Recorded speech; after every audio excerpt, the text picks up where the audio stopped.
The Malleus Maleficarum. Part I. Question 2. If it be in accordance with the Catholic faith to maintain that in order to bring about some effect of magic, the devil must intimately cooperate with the witch, or whether one without the other, that is to say, the devil without the witch, or conversely, could produce such an effect. And the first argument is this, that the devil can bring about an effect of magic without the cooperation of any witch. So S. Augustine holds. All things which visibly happen so that they can be seen, may, it is believed, be the work of the inferior powers of the air. But bodily ills and ailments are certainly not invisible, nay rather, they are evident to the senses, therefore they can be brought about by devils. Moreover, we learn from the Holy Scriptures of the disasters which fell upon Job, how fire fell from heaven and striking the sheep and the servants consumed them, and how a violent wind threw down the four corners of a house so that it fell upon his children and slew them all. The devil by himself without the cooperation of any witches, but merely by God's permission alone, was able to bring about all these disasters. Therefore he can certainly do many things which are often ascribed to the work of witches. And this is obvious from the account of the 7 husbands of the maiden Sarah, whom a devil killed.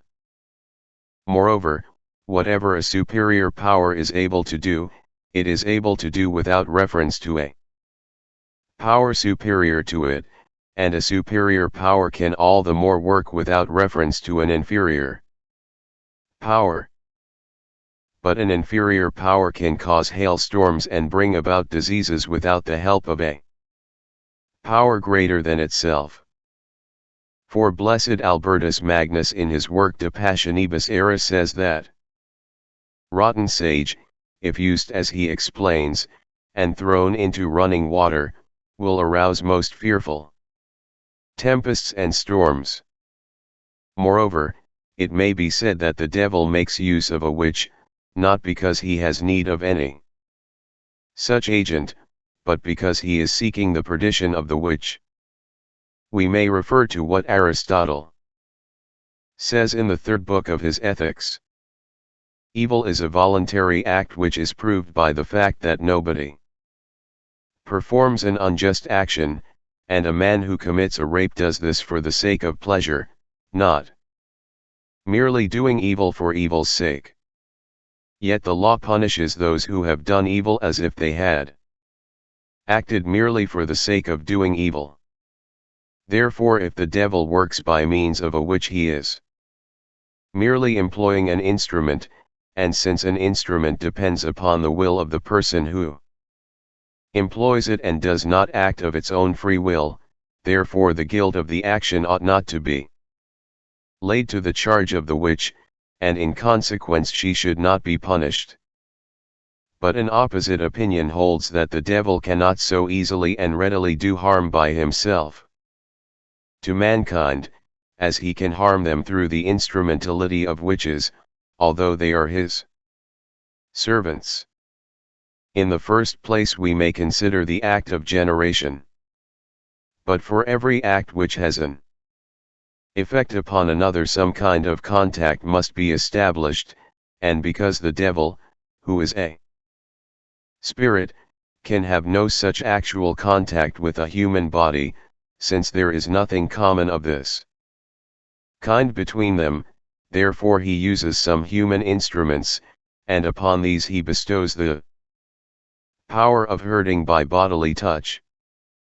And many hold this to be proven by the text, and the gloss upon the text, in the 3rd chapter of S. Paul's epistle to the Galatians. O senseless Galatians, who hath bewitched you that you should not obey the truth?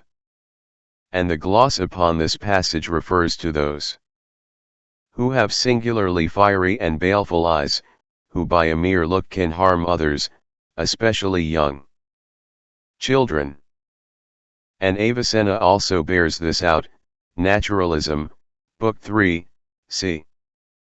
the last, when he says, very often the soul may have as much influence upon the body of another to the same extent as it has upon its own body, for such is the influence of the eyes of anyone who by his glance attracts and fascinates another. And the same opinion is maintained by Al-Ghazali in the 5th book and 10th c. of his Physics. Avicenna also suggests, although he does not put this opinion forward as irrefutable, that the power of the imagination can actually change or seem to change extraneous bodies, in cases where the power of the imagination is too unrestrained, and hence we father that the power of the imagination is not to be considered as distinct from a man's other sensible powers, since it is common to them all, but to some extent it includes all those other powers.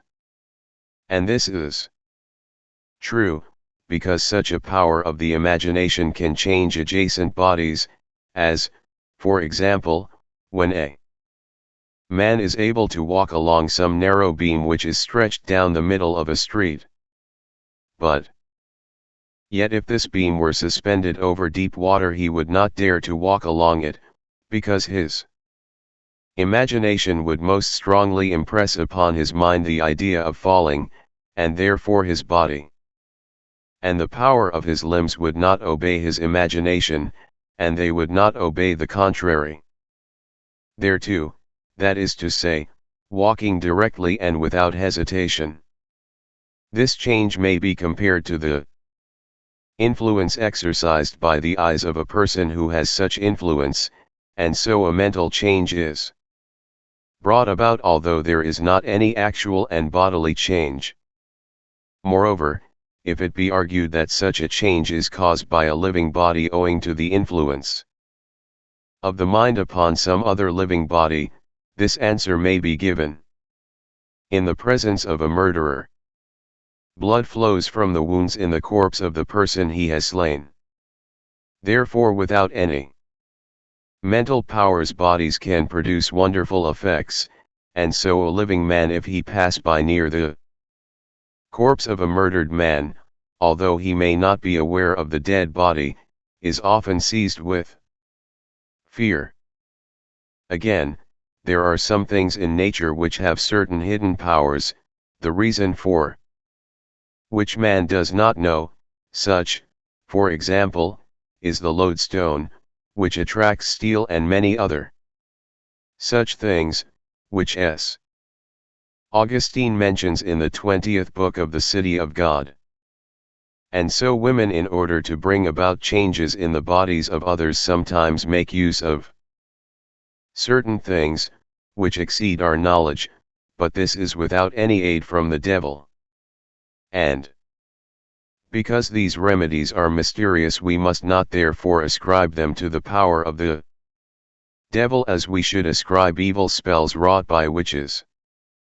Moreover, witches use certain images and other strange periapets, which they are wont to place under the lintels of the doors of houses, or in those meadows where flocks are herding, or even where men congregate, and thus they cast spells over their victims, who have oft-times been known to die. But because such extraordinary effects can proceed from these images it would appear that the influence of these images is in proportion to the influence of the stars over human bodies, for as natural bodies are influenced by heavenly bodies, so may artificial bodies likewise be thus influenced. But natural bodies may find the benefit of certain secret but good influences. Therefore artificial bodies may receive such influence. Hence it is plain that those who perform works of healing may well perform them by means of such good influences, and this has no connection at all with any evil power. Moreover, it would seem that most extraordinary and miraculous events come to pass by the working of the power of nature. For wonderful and terrible and amazing things happen owing to natural forces. And this S. Gregory points out in his second dialogue. The saints perform miracles, sometimes by a prayer, sometimes by their power alone. There are examples of each. S. Peter by praying raised to life Tabitha, who was dead. By rebuking Ananias and Sapphira, who were telling a lie, he slew them without any prayer. Therefore a man by his mental influence can change a material body into another, or he can change such a body from health to sickness and conversely. Moreover, the human body is nobler than any other body, but because of the passions of the mind the human body changes and becomes hot or cold, as is the case with angry men or men who are afraid, and so even greater change takes place with regard to the effects of sickness and death, which by their power can greatly change a material body. But certain objections must be allowed. The influence of the mind cannot make an impression upon any form except by the intervention of some agent, as we have said above. And these are the words of S. Augustine in the book which we have already quoted. It is incredible that the angels who fell from heaven should be obedient to any material things, for they obey God only. And much less can a man of his natural power bring about extraordinary and evil effects. The answer must be made. There are even today many who err greatly on this point, making excuses for witches and laying the whole blame upon the craft of the devil, or ascribing the changes that they work to some natural alteration. These errors may be easily made clear. First, by the description of witches which S. Isidore gives in his Etymologia, c.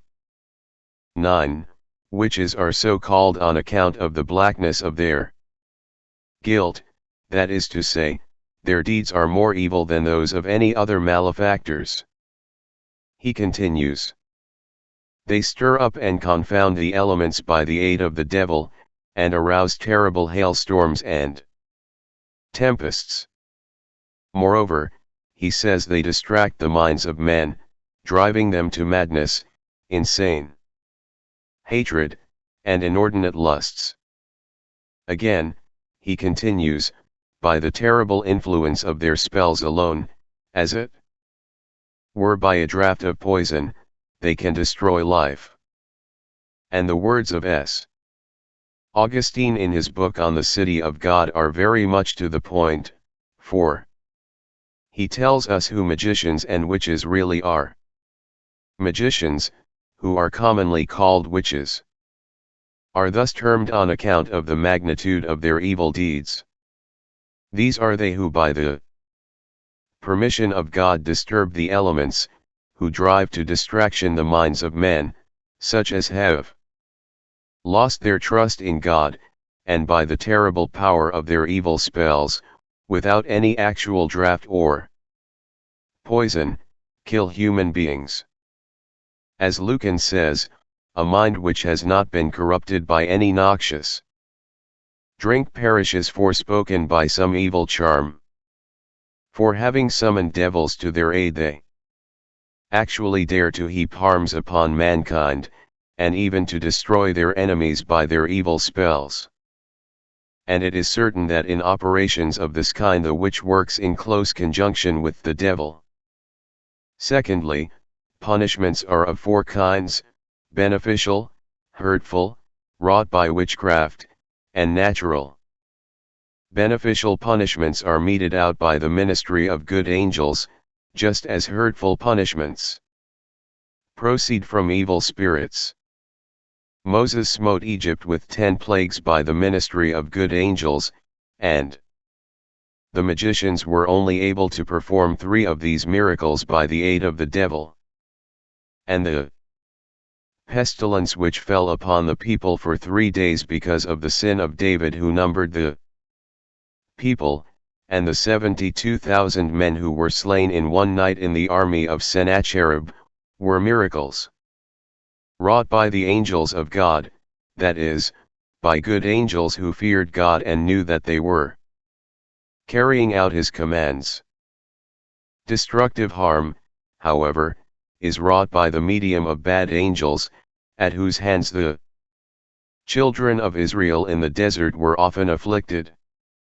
And those harms which are simply evil and nothing more are brought about by the devil, who works through the medium of sorcerers and witches. There are also natural harms which in some manner depend upon the conjunction of heavenly bodies, such as dearth, drought, tempests, and similar effects of nature. It is obvious that there is a vast difference between all these causes, circumstances, and happenings. For Job was afflicted by the devil with a harmful disease, but this is nothing to the purpose. And if anybody who is too clever and over-curious asks how it was that Job was afflicted with this disease by the devil without the aid of some sorcerer or witch, let him know that he is merely beating the air and not informing himself as to the real truth. For in the time of Job there were no sorcerers and witches, and such abominations were not yet practiced. But the providence of God wished that by the example of Job the power of the devil even over good men might be manifested, so that we might learn to be on our guard against Satan, and, moreover, by the example of this holy patriarch the glory of God shines abroad, since nothing happens save what is permitted by God.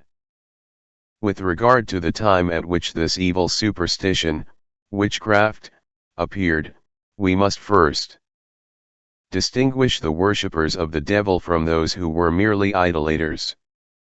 And Vincent of Beauvais in his Speculum Historiale, quoting many learned authorities, says that he who first practiced the arts of magic and of astrology was Zoroaster, who is said to have been Cham the son of No. And according to S.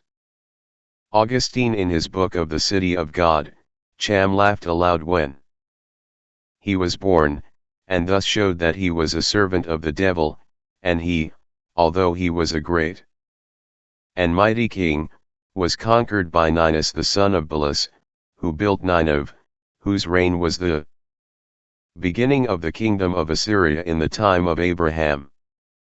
Thus Ninus, owing to his insane love for his father, when his father was dead, ordered a statue of his father to be made, and whatever criminal took refuge there was free from any punishment which he might have incurred. From this time men began to worship images as though they were gods, but this was after the earliest years of history, for in the very first ages there was no idolatry, since in the earliest times men still preserved some remembrance of the creation of the world, as S. Thomas says, Book 2, Question 95, Article 4. Or it may have originated with Nembroth, who compelled men to worship fire, and thus in the second age of the world there began idolatry, which is the first of all superstitions, as divination is the second, and the observing of times and seasons the third. The practices of witches are included in the second kind of superstition, which is to say, divination, since they expressly invoke the devil. And there are 3 kinds of this superstition: necromancy, astrology, or rather astromancy, the superstitious observation of stars, and oniromancy. I have explained all this at length that the reader may understand that these evil arts did not suddenly burst upon the world, but rather were developed in the process of time, and therefore it was not impertinent to point out that there were no witches in the days of Job. For as the years went by, as S. Gregory says in his Moralia, the knowledge of the saints grew, and therefore the evil craft of the devil likewise increased. The prophet Isaiah says, the earth is filled with the knowledge of the Lord, 11:6. And so in this twilight and evening of the world, when sin is flourishing on every side and in every place, when charity is growing cold, the evil of witches and their iniquities superabound. And since Zoroaster was wholly given up to the magic arts, it was the devil alone who inspired him to study and observe the stars. Very early did sorcerers and witches make compacts with the devil and connive with him to bring harm upon human beings. This is proved in the 7th chapter of Exodus, where the magicians of Pharaoh by the power of the devil wrought extraordinary wonders, imitating those plagues which Moses had brought upon Egypt by the power of good angels. Hence it follows the Catholic teaching, that in order to bring about evil a witch can and does cooperate with the devil. And any objections to this may briefly be answered thus. 1. In the first place, nobody denies that certain harms and damages which actually and visibly afflict men, animals, the fruits of the earth, and which often come about by the influence of stars, may yet often be brought about by demons, when God permits them to act. For as S.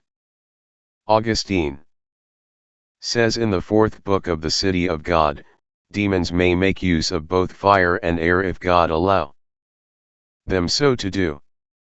And a commentator remarks, God punishes by the power of evil angels. 2. From this obviously follows the answer to any objection concerning Job, and to any objections which may be raised to our account of the beginnings of magic in the world. 3. With regard to the fact that rotten sage which is thrown into running water is said to produce some evil effect without the help of the devil, although it may not be wholly disconnected with the influence of certain stars, we would point out that we do not intend to discuss the good or evil influence of the stars, but only witchcraft, and therefore this is beside the point. 4. With regard to the fourth argument, it is certainly true that the devil only employs witches to bring about their bale and destruction. But when it is deduced that they are not to be punished, because they only act as instruments which are moved not by their own volition but at the will and pleasure of the principal and agent, there is a ready answer, for they are human instruments and free agents, and although they have made a compact and a contract with the devil, nevertheless they do enjoy absolute liberty, for, as has been learned from their own revelations, and I speak of women who have been convicted and burned at the stake and who were compelled to wreak vengeance and evil and damage if they wished to escape punishments and blows inflicted by the devil, yet these women cooperate with the devil although they are bound to him by that profession by which at first they freely and willingly gave themselves over to his power. With regard to these other arguments, in which it is proved that certain old women have an occult knowledge which enables them to bring about extraordinary and indeed evil effects without the aid of the devil, it must be understood that from one particular to conclude a universal argument is contrary to all sound reason. And when, as it seems, throughout the whole of the Scriptures no such instance can be found, save where it speaks of the charms and spells old women practice, therefore we must not hence conclude that this is always the case. Moreover, the authorities on these passages leave the matter open to question, that is to say, whether such charms have any efficacy without the cooperation of the devil. These charms or fascinations seem capable of division into three kinds. First, the senses are deluded, and this may truly be done by magic, that is to say, by the power of the devil, if God permit it. And the senses may be enlightened by the power of good angels. Secondly, fascination may bring about a certain glamour and a leading astray, as when the apostle says, "Who hath bewitched you?" Galatians 3:I. In the third place, there may be a certain fascination cast by the eyes over another person, and this may be harmful and bad. And it is of this fascination that Avicenna and Al-Ghazali have spoken. S. Thomas to thus mentions this fascination, Part I, question 117. For he says the mind of a man may be changed by the influence of another mind, and that influence which is exerted over another often proceeds from the eyes, for in the eyes a certain subtle influence may be concentrated. For the eyes direct their glance upon a certain object without taking notice of other things, and although the vision be perfectly clear, yet at the sight of some impurity, such, for example, a woman during her monthly periods, the eyes will as it were contract a certain impurity. This is what Aristotle says in his work on Sleep and Waking, and thus if anybody's spirit be inflamed with malice or rage, as is often the case with old women, then their disturbed spirit looks through their eyes, for their countenances are most evil and harmful, and often terrify young children of tender years, who are extremely impressionable. And it may be that this is often natural, permitted by God. On the other hand, it may be that these evil looks are often inspired by the malice of the devil, with whom old witches have made some secret contract. The next question arises with regard to the influence of the heavenly bodies, and here we find three very common errors, but these will be answered as we proceed to explain other matters. With regard to operations of witchcraft, we find that some of these may be due to mental influence over others, and in some cases such mental influence might be a good one, but it is the motive which makes it evil. And there are four principal arguments which are to be objected against those who deny that there are witches, or magical operations, which may be performed at the conjunction of certain planets and stars, and that by the malice of human beings harm may be wrought through fashioning images, though the use of spells, and by the writing of mysterious characters. All theologians and philosophers agree that the heavenly bodies are guided and directed by certain spiritual mediums. But those spirits are superior to our minds and souls, just as the heavenly bodies are superior to other bodies, and therefore they can influence both the mind and body of a man, so that he is persuaded and directed to perform some human act. But in order yet more fully to attempt a solution of these matters, we may consider certain difficulties from a discussion of which we shall yet more clearly arrive at the truth. First, spiritual substance cannot change bodies to some other natural form unless it be through the mediumship of some agent. Therefore, however strong a mental influence may be, it cannot effect any change in a man's mind or disposition. Moreover, several universities, especially that of Paris, have condemned the following article: that an enchanter is able to cast a camel into a deep ditch merely by directing his gaze upon it. And so this article is condemned, that a corporeal body should obey some spiritual substance if this be understood simply, that is to say, if the obedience entails some actual change or transformation. For in regard to this it is God alone who is absolutely obeyed. Bearing these points in mind, we may soon see how that fascination, or influence of the eyes of which we have spoken, is possible.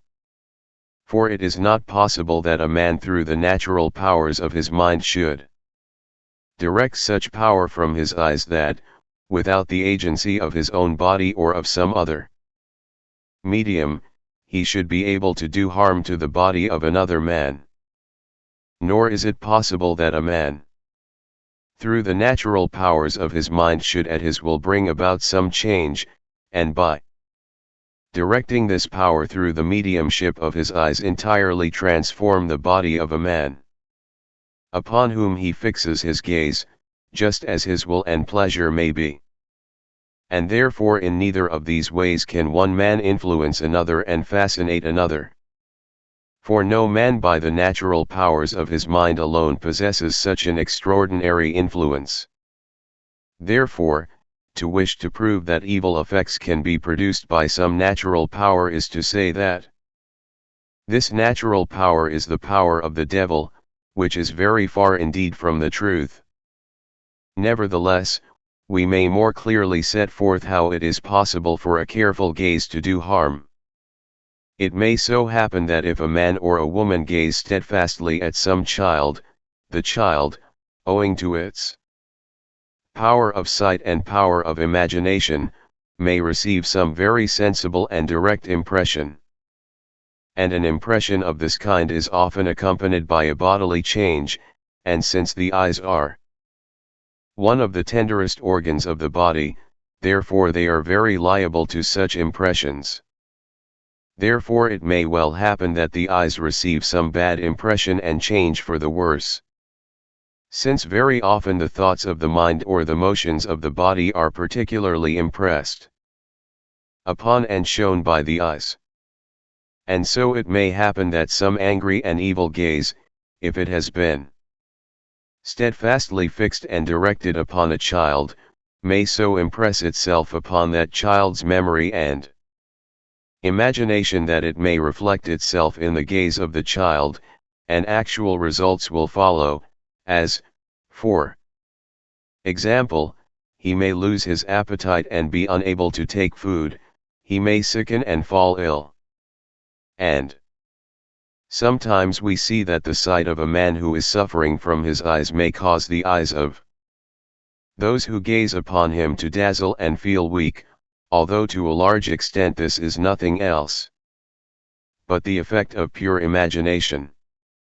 Several other examples of the same sort might be discussed here, but for the sake of conciseness we will not discuss them in any further detail. All this is borne out of the commentators upon the psalm, Qui timant te AUDIOBOOK me. There is a great power in the eyes, and this appears even in natural things. For if a wolf see a man first, the man is struck dumb. Moreover, if a basilisk see a man first, its look is fatal, but if he see it first he may be able to kill it, and the reason why the basilisk is able to kill a man by its gaze is because when it sees him, owing to its anger a certain terrible poison is set in motion throughout its body. And this it can dart from its eyes, thus injecting the atmosphere with deadly venom. And thus the man breathes in the air which it has infected and is stupefied and dies. But when the beast is first seen by the man, in a case when the man wishes to kill the basilisk, he furnishes himself with mirrors, and the beast seeing itself in the mirrors darts out poison towards its reflection, but the poison recoils and the animal dies. It does not seem plain, however, why the man who thus kills the basilisk should not die too, and we can only conclude that this is on account of some reason not clearly understood. So far we have set down our opinions absolutely without prejudice and refraining from any hasty or rash judgment, not deviating from the teachings and writings of the saints. We conclude, therefore, that the Catholic truth is this, that to bring about these evils which form the subject of discussion, witches and the devil always work together, and that in so far as these matters are concerned one can do nothing without the aid and assistance of the other. We have already treated of this fascination. And now with reference to the second point, namely, that blood will flow from a corpse in the presence of a murderer. According to the Speculum Naturale of Vincent of Bovis, c. 13, the wound is, as it were, influenced by the mind of the murderer, and that wound receives a certain atmosphere which has been impressed by and is permeated with his violence and hatred, and when the murderer draws near, the blood wells up and gushes forth from the corpse. For it would seem that this atmosphere, which was cause and as it were entered the wound owing to the murderer, at his presence is disturbed and greatly moved, and it is owing to this movement that the blood streams out of the dead body. There are some who declared that it is due to some other causes, and they say that this gushing forth of blood is the voice of the blood crying from the earth against the murderer who is present, and that this is on account of the curse pronounced against the murderer Cain.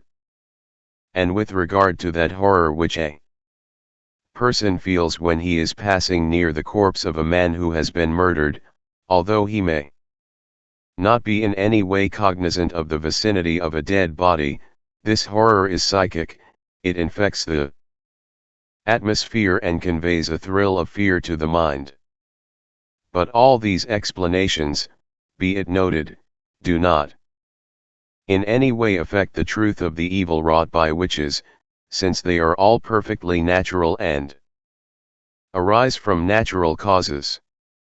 In the third place, as we have already said above, the operations and rites of witches are placed in that second category of superstition which is called divination, and of this divination there are three kinds, but the argument does not hold good with reference to the third kind, which belongs to a different species, for witchcraft is not merely any divination, but it is that divination, the operations of which are performed by express and explicit invocations of the devil, and this may be done in very many ways, as by necromancy, geomancy, hydromancy, etc.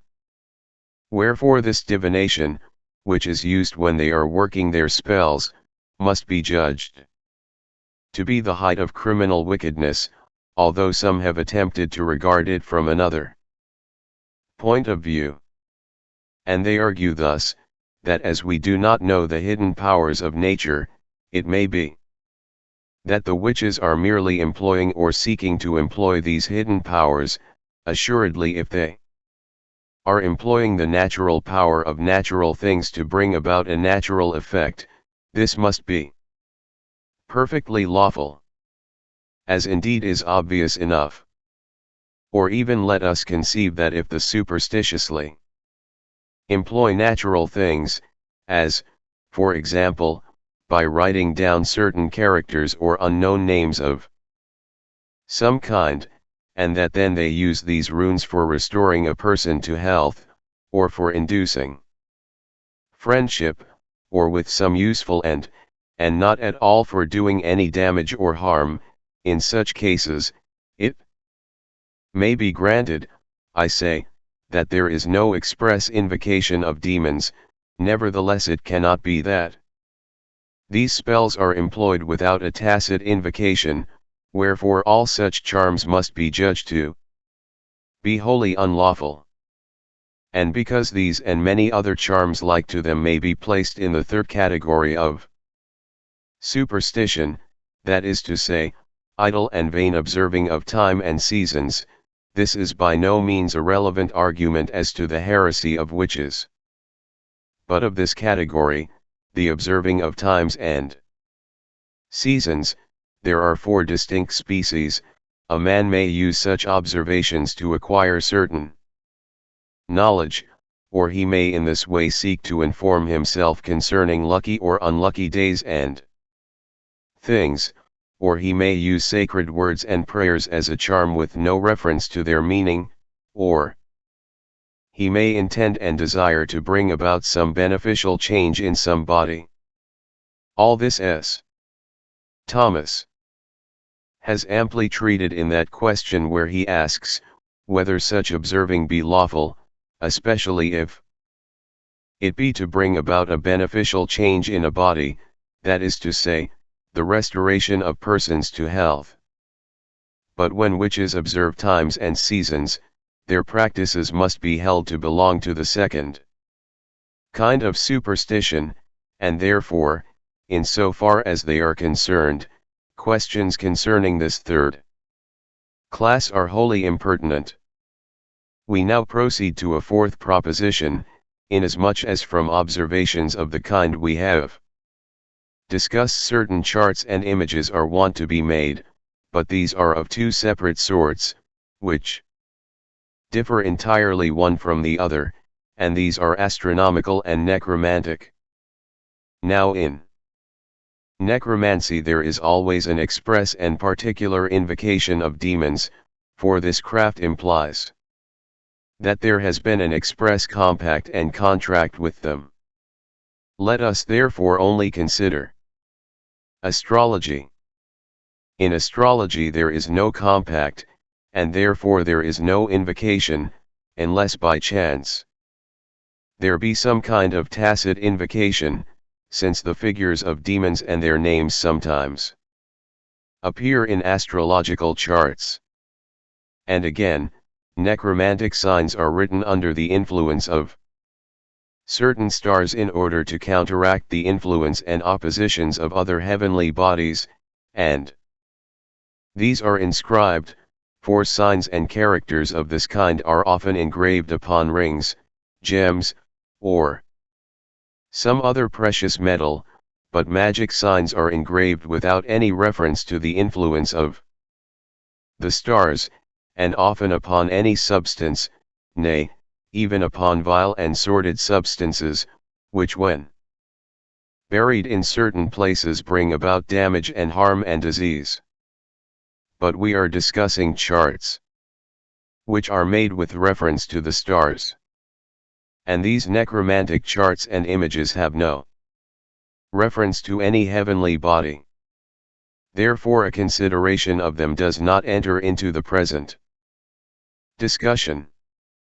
Moreover, many of these images which have been made with superstitious rites have no efficacy at all, that is to say, in so far as the fashioning of them is concerned, although it may be that the material of which they are made does possess a certain power, although this is not due to the fact that they were made under the influence of certain stars. Yet many hold that it is in any case unlawful to make use even of images like these. But the images made by witches have no natural power at all, nor has the material of which they are formed any power, but they fashion such images by command of the devil, that by so doing they may, as it were, mock the work of the Creator, and that they may provoke him to anger so that in punishment of their misdeeds he may suffer plagues to fall upon the earth. And in order to increase their guilt they delight especially to fashion many such images at the more solemn seasons of the year. With regard to the 5th point, S. Gregory is there speaking of the power of grace and not of the power of nature. And since, as S. John says, we are born of God, what wonder then that the sons of God enjoy extraordinary powers? With regard to the last point we will say this, that a mere likeness is irrelevant, because the influence of one's own mind on one's own body is different from its influence upon another body. As though the body were the material form of the mind, and the emotions are an act of the body. But separate, therefore the emotion can be changed by the influence of the mind whensoever there is some bodily change, heat, or cold, or any alteration, even to death itself. But to change the actual body, no act of the mind is sufficient by itself, unless there can be some physical result which alters the body. Whence witches, by the exercise of no natural power, but only by the help of the devil, are able to bring about harmful effects. And the devils themselves can only do this by the use of material objects as their instruments, such as bones, hair, wood, iron, and all sorts of objects of this kind, concerning which operation we shall treat more fully a little later. Now with regard to the tenor of the bull of our most holy Father the Pope, we will discuss the origin of witches, and how it is that of recent years their works have so multiplied among us. And it must be borne in mind that for this to take place, three things concur: the devil, the witch, and the permission of God who suffers such things to be. For S. Augustine says, that the abomination of witchcraft arose from this foul connection of mankind with the devil. Therefore it is plain that the origin and the increase of this heresy arises from this foul connection, a fact which many authors approve. We must especially observe that this heresy, witchcraft, not only differs from all other heresy in this, that not merely by a tacit compact, but by a compact which is exactly defined and expressed, it blasphemes the Creator and endeavors to the utmost to profane him and to harm his creatures, for all other simple heresies have made no open compact with the devil, no compact, that is, either tacit or exactly expressed, although their errors and misbelief are directly to be attributed to the father of errors and lies. Moreover, witchcraft differs from all other harmful and mysterious arts in this point, that of all superstition it is essentially the vilest, the most evil and the worst, wherefore it derives its name from doing evil, and from blaspheming the true faith.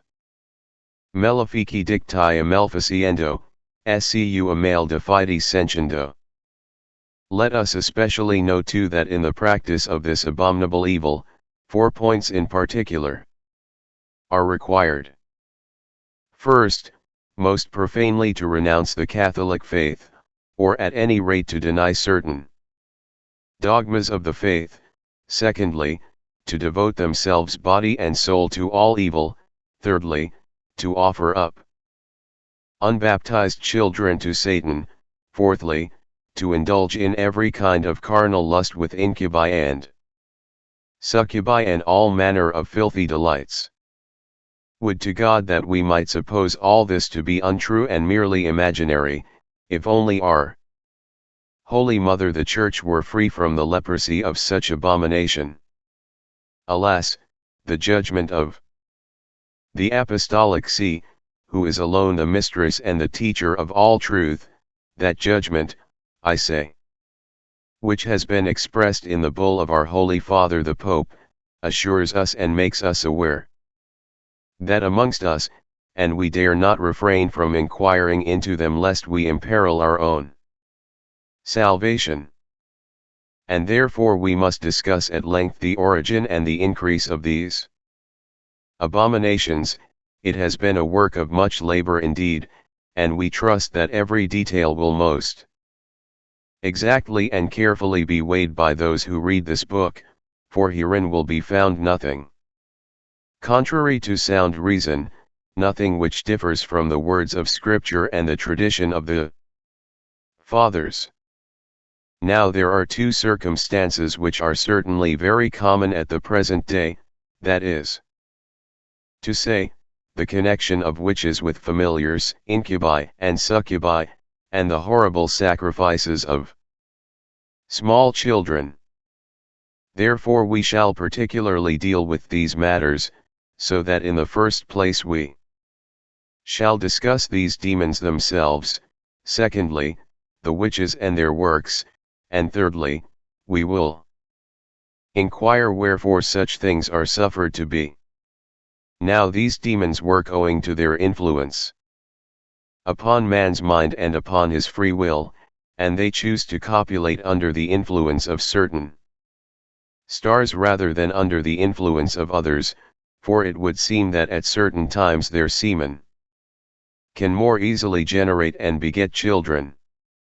Accordingly, we must inquire why the demons should act at the conjunction of certain stars, and what times these are.